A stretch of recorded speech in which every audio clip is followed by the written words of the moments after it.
Hello, my name's Imogen and I am an occupational therapy researcher, artist and arts facilitator, and I'm based in York. I am blind, autistic and have complex mental illness and seizures.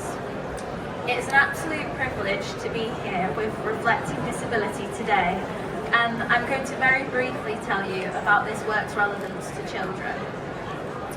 Recently, I've been working with a group of children with visual impairments and additional complex needs, using sensory storytelling techniques to bring otherwise inaccessible children's books to life. As part of this, I'm constantly searching for stories that will empower, make them see possibilities in the world for children just like them, and of course foster a love of reading. These children are growing up with the knowledge that they are in some way different to others.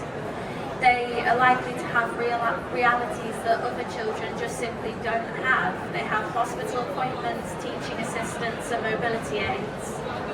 Healthcare professionals and adults in general need to flood these children with empowerment, hope and support to overcome the masses of prejudice and barriers in today's society. Creating multiple can-dos for every can't to lift them up and raise them to believe in themselves and the endless possibilities that they hold. When reading books with non-disabled children, every single book, no matter how magical or eccentric, allows them to imagine they are the main character.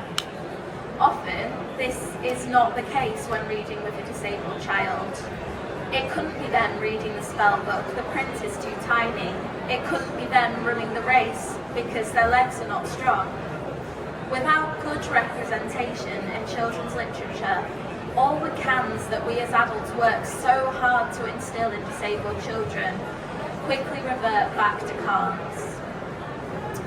Through working with this group and many other groups of disabled children, I have found a significant lack of strong disabled characters in children's books. Being able to point out a person in a wheelchair in the background of an illustration isn't enough to inspire. It is simply reiterating that disability within today's society is overwhelmingly an afterthought. Particularly, I sense an overwhelming need for characters with impairments in plots that are completely unrelated to disability. Where were the ramps at Hogwarts? Does disability make you exempt from being a witch or wizard?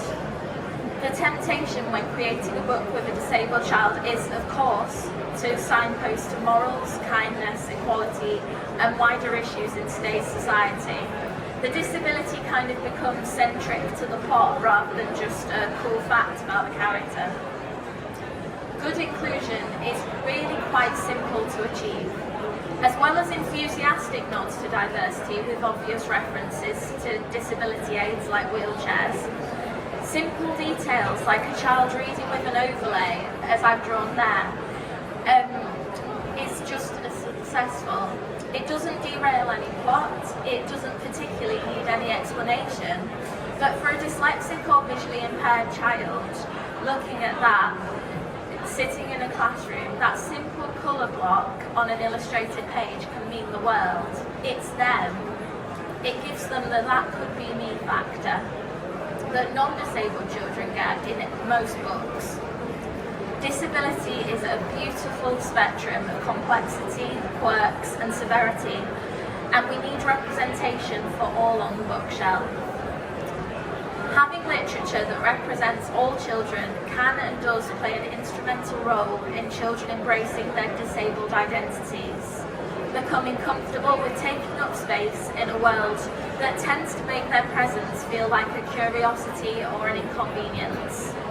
Reading can act as a door to magic, mirrors, self-affirmation for disabled children.